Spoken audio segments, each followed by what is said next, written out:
NQMS today. We'd love to hear questions up front, but obviously we'll take questions as we go along. As I said, you're muted right now, but you can always put something in the chat box and we will unmute folks at certain times on the call. It would be helpful if you muted on your own end too, so we don't get feedback from everyone. So if you go ahead and type in the chat box your name and program, and if you have anything in particular you'd like to hear.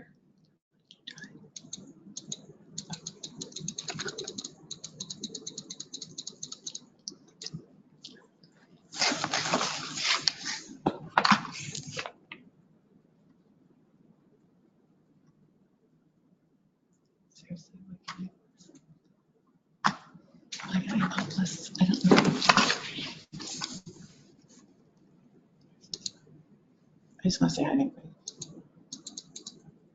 Okay, so to the beginning? Yeah. Okay. So we can see we have Wendy on the call from CYC and Ellen from Helping Services in Delaware County and Jessica from One-to-One Mentoring in Cerro Gordo, Julie Lines from Mills County, Kim from May Mentoring and Links in Shenandoah, Jamie from New Opportunities, Abby from Big Brothers Big Sisters of the Midlands. Wendy says her question is what certification entails, and we better be answering that today, Wendy. Thank you. And Angie from STARS. Okay, welcome, Angie. Okay. If there's anybody else, want to make sure you put your name in there so we everybody can see who all is on the call. Take a look at the agenda here. We'll be covering just an overview of NQMS, benefits of this, what the process is, and what those assessment questions entail, and that we'll get into the IMP certification. And then we have a couple programs who've been through the process that are going to share. And time for questions, as always.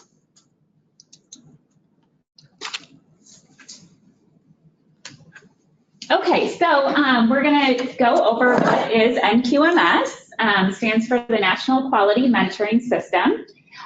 This was designed for programs to be able to assess themselves, so it's a self-assessment based on the standards of the elements of effective practice for mentoring. So it's pretty neat in that we have these excellent standards and benchmarks and best practices in the field for youth mentoring that we're able to design our programs with. And now this assessment matches so that you're able to look at what pieces of the elements of effective practice do you have in place in your program. It has a rating that programs can give themselves for each of the measures to say, you know, we've just started implementing this, we have some room for improvement, or, you know what, our program is doing this practice excellent, and we feel really strongly about that. And so we know this really just builds on the knowledge of what the programs are doing well. If there are areas that you'd like to be working on and how we can be responsive to those needs. This is, our role is not oversight. This is not about a compliance issue or anything like that. This is just about offering support for the programs. Yep, so we're here to help guide programs through the process, and we are in no way scoring at all. It's programs looking at their own practices and scoring themselves, or assessing themselves. So what is NQMS and what it is not? So it is targeted at continuous improvement. It is a path, many ways to get to the same place. It's built around a cycle, so it's not a one and done thing, but kind of a cycle of continuous improvement. It is flexible and accommodates varying program models. So we have across the state of Iowa very diverse programs serving kids. So it doesn't have to, you don't have to fit into one mold or another. It's guided by quality assurance goals. It is confidential and focused on program practices. So what practices do you have in place? What it is not a program accreditation process. It's not working towards a final correct answer. It's not a one-time evaluation. Not used with programs in a startup phase. So we want programs that, they're not just brand new, but they're in place so that they can look at where they're at and where they're going. So not a way to rank or score programs, and it's not a public reporting system. So your answers are confidential for your own program and then us at the IMP that are guiding you through. And it is not linked to youth outcomes yet. So it's not about what outcomes the kids are having. It's about what program practices you have in place. Okay, so a quick overview of the process, what it looks like for programs to go through. Like we said, it's based on the elements of effective practice, 4th edition. There are 92 questions within this self-assessment in 3 main areas: program design and management, program operations, and then program evaluation. And you will be collaborating with us, the IMP, through the process.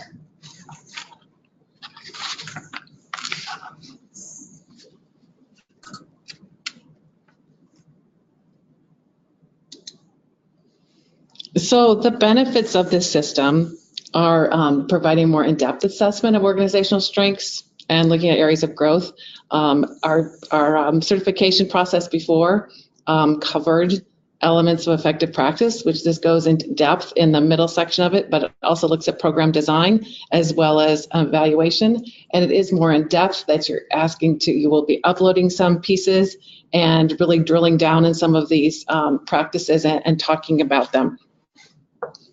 It does help build the quality programs nationally in a cohesive system. We just love that this is online, and it helps us to have all this information in an online system. And it's just helping us to be responsive to the needs of programs and kind of looking, there are some trends that we've seen actually across the board, but also just, like I said, getting to know programs better and how we can be more helpful to programs. And similarly for affiliates such as ourselves with the National Mentoring Partnership, we have an affiliate assessment that's similar to this, and it's, there's standards across affiliates nationally. And so we've gone through a similar system like this as an affiliate. So what we're asking you to do then for your certification is think about, we'd like you to complete this before the end of this calendar year, well, actually like through November, so we can wrap this up before the end of the year. So what we want you to do is think about when your program has time to commit to this. It will take you a couple hours to go through the questions. You can see them all ahead of time. You can log in and out of the system. You can collect all the downloaded the information to upload beforehand too. But just think about when you have some time to really dedicate to the self-assessment, and then there will be a follow-up call with us too as we go through your responses and your documents, and we'll talk about things that your strengths and other things that you wanted to work on, and think about what staff members you want to involve if it's not just a staff of one. If there's others, we've had board members participate. If it's a bigger program that has several locations, it's been helpful to have program managers from different locations perhaps be involved in the assessment too, and that looks at if you're implementing all of your practices similarly, uniformly across the board too. So when you see this so far, I'd love to see some responses in the chat box right now, like what interests you as you look at this, or sounds appealing, or what worries you when you hear about the process.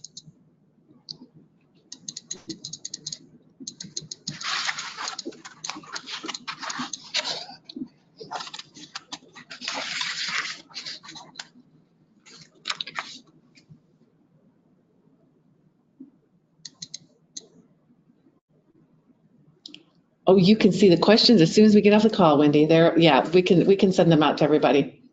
It's not any kind of secret. And actually, they're linked at the end of this this slideshow too. We can send the slides out right away.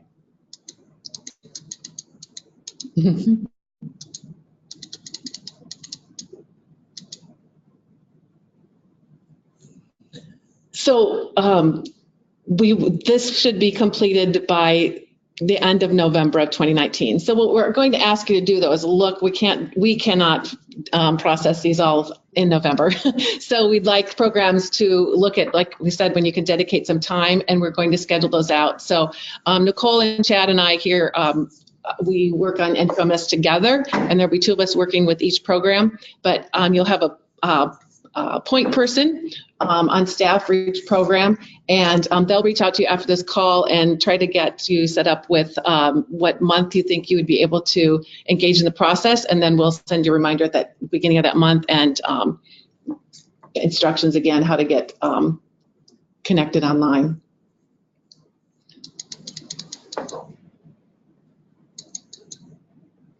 Thanks, Ellen. We do think this is a good process, and I know it can be a little daunting when you hear it is more involved than we've asked programs to do before for certification, but honestly, we know that was not the most thoughtful process always for recertification and really thinking about your program. And I know that you all have things that you know you do great, and you all have things that you wish you could do better, and we do have resources to help you with those things too. So it's just kind of looking at those things, and we'll hear from a couple programs later about how the process was for them. Any other questions or concerns?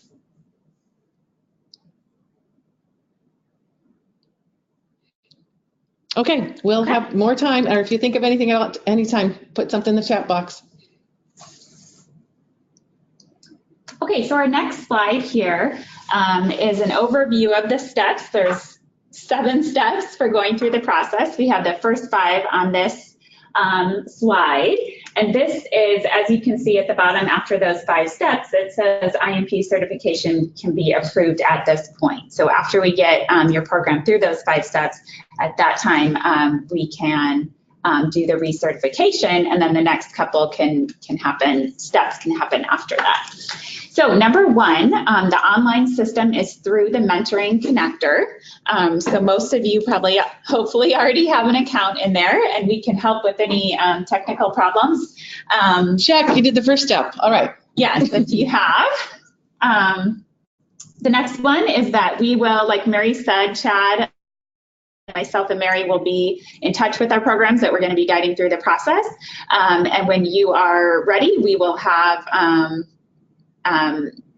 access through your mentoring connector site into the NQMS system. So those 2 systems are connected. So then step 3 is filling out the NQMS self-assessment. You can save and do it in chunks of time. It doesn't have to be all done at once, and you will have access to all of the questions ahead of time and to which documents you're going to be asked to upload, so that can help you prepare. Step 4 is that we will be looking at what you have entered to prepare for a meeting with us with the IMP. So we will schedule that either in person if you are close to us, or on the phone. And then step 5 is participating in the meeting. So that's just us, as Mary mentioned, talking through, are there any resources that we have that we can share with you that you've identified in going through the self-assessment. So then at that point, we can, your program can be recertified, and then it will be a 3-year cycle. So then again, in 3 years, we would start the process again. So the steps after that for 6 and 7 are some goal setting. Oops. Sorry about that. Here are the next steps. So 6 is about goal setting, and that is program driven again. So it would not be us as the reviewers assigning you any goals. It would just be things that came up naturally in going through the process that you say, you know what, that is something that we've been wanting to do for a while, and we're ready to work on that, or to gain some insight from other programs or resources from us in order to be able to set those goals. So I guess to be clear for certification, it's not that you have to have a 5 rating on all 92 standards. That's not what we're going for. And you might not even have some of the uploads. However, some of the basic elements of effective practice might be must be in place. And that's no different than we had before. The 2 hours of training, the appropriate screening, that there's a match commitment, that you have some match support, and plan for closure with matches as well. So there is a baseline for those similar things for certification, but we'll talk about where you are on the scale with all of the other things, all of the other standards.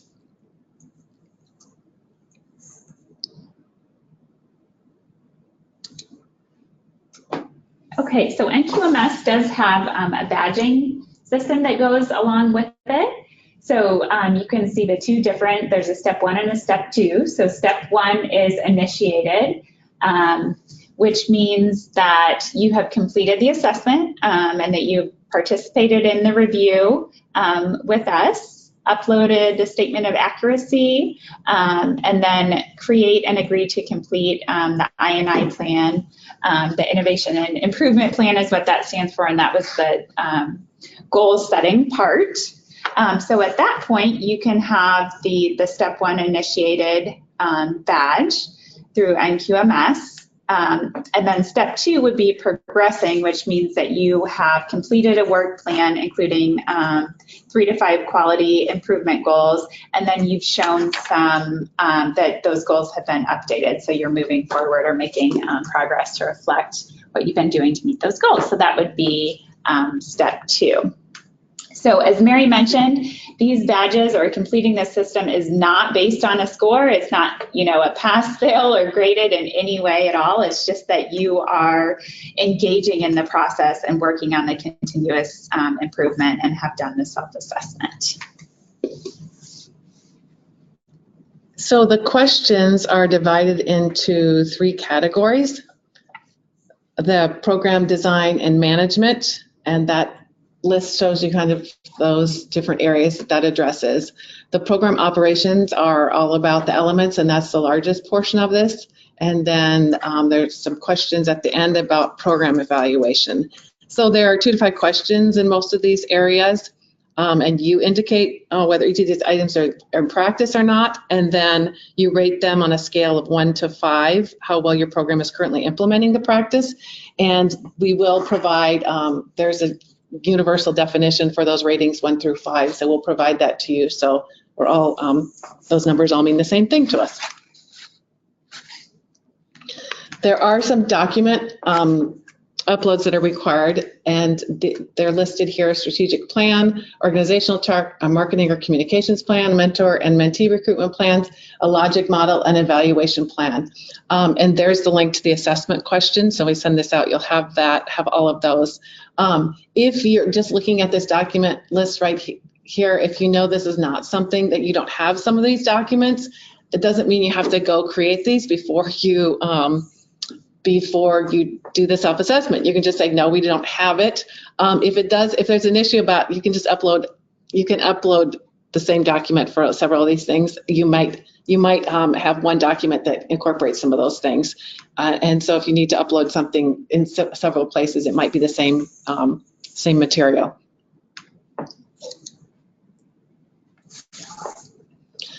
This is probably a slide for your reference, and we'll also send this out when you're ready to begin the process. This is how you access the online system. So you will have committed to a month and say you're going to do this in May, then we'll reach out to you at the beginning of May and provide this information to you about how you log into Mentoring Connector, and you'll find the NQMS tab and click on that and get started, and it just has the questions, and you check whether or not you've, oh, there's our lovely, go to NQMS. And then you'll just check if it's in practice, and then you'll be able to rate them.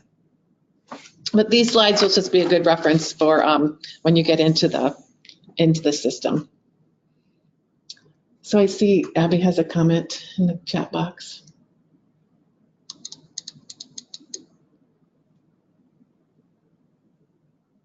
Oh, now, Abby, I think when you did that, you probably did a pilot for that, for QMS.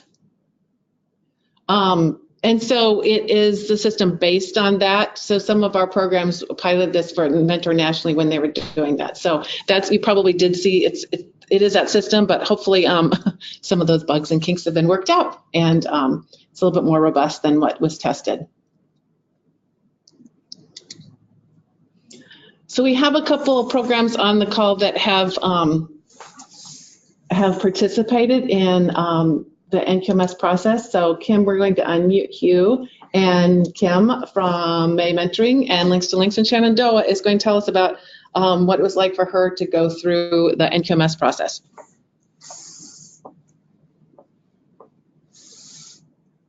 Kim, I don't know if you're muted on your end. It looks like you're unmuted. But we can't hear you.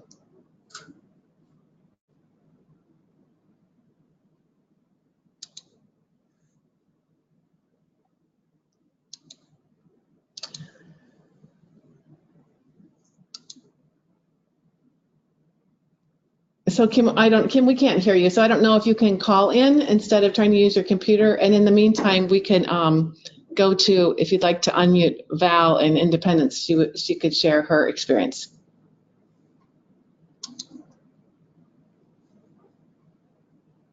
Hello? Yes, Val, we can hear you. Awesome.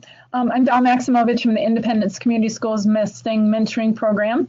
And when I did this, I too thought it was rather intimidating. They've covered all the points well today.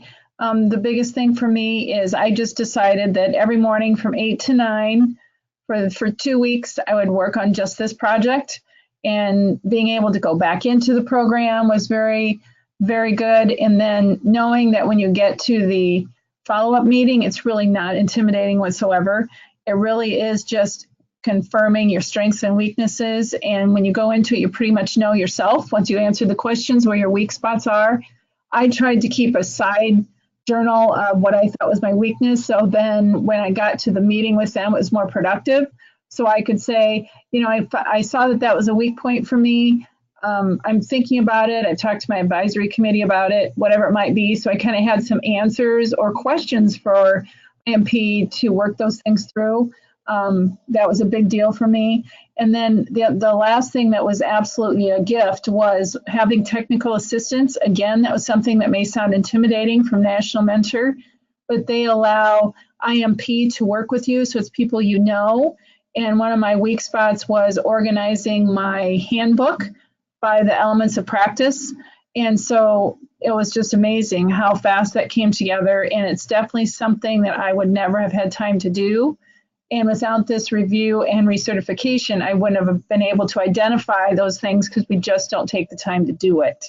So it was awesome. And if you can just find that chunk of time, be consistent, schedule it in like you would a mentor interview or any other appointments. And since you can go back into the program, it's really a great opportunity to review where you are.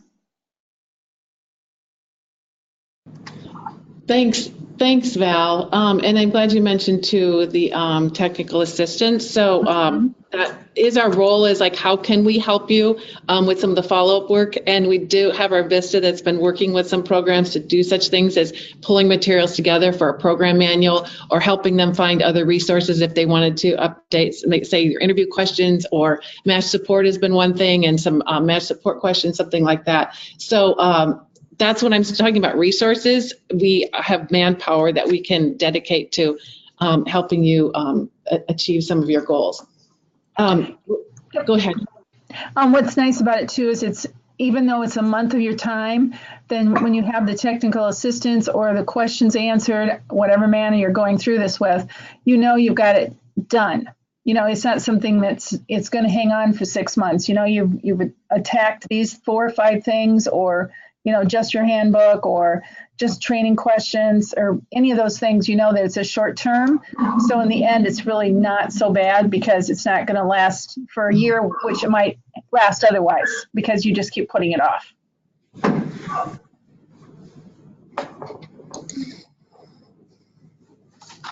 Thanks, Val. Does You anybody bet. have questions for Val? I think everyone's unmuted. If you have questions for Val or Kim, we're not able to hear you and you're unmuted. Oh, I didn't. Okay. Oh, Can you hear me through the phone? we can hear you now, Kim. It's a Yes. miracle. Okay, great. Sorry about that. Nope, so do you want to talk about your experience? Yeah, the idea of this being daunting is kind of a key thing that everybody kind of thinks. You think 92 questions, that's a little overwhelming, but the process really was good and gave me a lot of thought to the things that we need to improve. And one thing I'd like to mention too is that while we talk in mentoring about building on strengths, one of the things that really made me feel good is that going through this process, I felt like I saw a lot of things that we were doing well. And I think that really can uplift you because you're always thinking, okay, well, this is something where people are going to look at our weaknesses. Well, yeah, it is identifying where you need to grow and improve, but it also reaffirms the things that you're doing well and right, and that you're kind of in accordance with other programs of quality. So I think that was one key thing that I noticed going through the questions.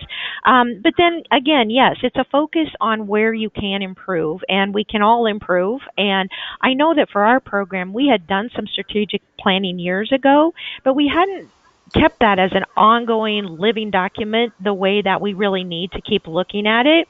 So the biggest thing for me too is, since we are a small program and I'm kind of one hired professional with the program, my board got very involved after I had answered the questions and done the discussion with IMP staff, and we needed to set goals. So the board, I think, was really good for our board members to kind of see all of those programming elements that go into what I do, because honestly, they know it gets done, but they don't know the details of what it is. And so it was very enlightening, I think, for them to be part of that, and they were very helpful to me in what they wanted to see done and what they thought our focuses should be. So there were many, many good and helpful things that came out of it. Thanks, Kim. And I do appreciate you saying that about the strengths, and that's been really a benefit for us as well. Not only like where we could help programs or see things across the board, but also to learn strengths and learn innovations that different programs are doing, and to be able to share those with other programs as well. So I do appreciate you bringing that up too, because we do know that, as core, people are running really great and amazing programs out there, and this is just to help strengthen and make them even better. So you are all unmuted still. If they might have questions for Kim or for Val or for any of us here at IMP, you can either ask them or put them in the chat box.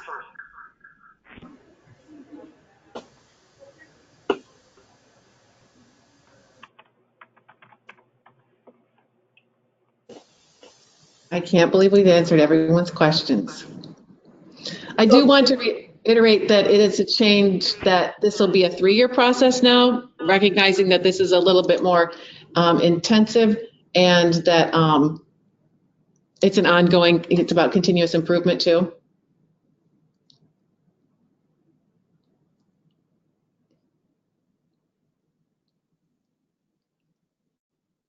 Okay, we're going to talk through a couple more slides, but if you have a question, be sure to just put it in the chat box or let us know. These are 2 more resources. The Readiness Toolkit just kind of goes into a little bit more about your program being ready to participate, and the online user guide will be something as you're getting ready to log into the system. Those are the online user guide. Really, when you get in, it's pretty intuitive, but if you needed more guidance there, or obviously you can reach out to whoever your lead program contact is. Yes, Lynn, we're going to follow up. Either Chad or Nicole or I will be following up with programs. We each have a group of programs that will be your point of contact for, and we'll follow up with you and ask you to select the month that works best for your program with everything else you're trying to juggle. That we just want to be respectful of that, but also know that we need to spread out these 30-some programs over the next 8 months, 9 months. So yes, we'll be following up with you to pick a month. Other questions? You know how to get a hold of us. just please do respond to our email. So we would really appreciate getting these all scheduled. And honestly, you look at it now, and if you think like May is going to work and come May, it's not, we can't just keep putting it off, like you said. So everybody's in November, but we are going to be respectful of your time and work on it when it works for you. So just please do be responsive to our emails, and so we get these at least scheduled. The last slide we have up is just a reminder about our Volunteer Iowa Day at the Capitol next Tuesday. We would love for you to attend, but if you're not able to attend in person, we'll be sending out some information. We would love for you to reach out to your legislators anyway. So we'd love to have like a virtual participation. And if you just even shoot them an email and, remind them that you're out there and you're a program sponsored by Volunteer Iowa, we would really appreciate that. So understanding that everybody can't necessarily travel to the Capitol next week, we would really appreciate if you could at least shoot an email to your legislator. If there aren't any more questions, we're going to wrap up the call. We can stay on the line for a little bit if folks still want to ask anything, or if you feel more comfortable, just want to shoot an email to any of us after the call too. We're happy to answer questions. Really appreciate you attending today. Really appreciate your commitment to quality improvement. I think you will find this process very beneficial to your program. We know that we found it beneficial for us working with programs, and we really look forward to working with you on this. Enjoy your Valentine's Day today. Thank you.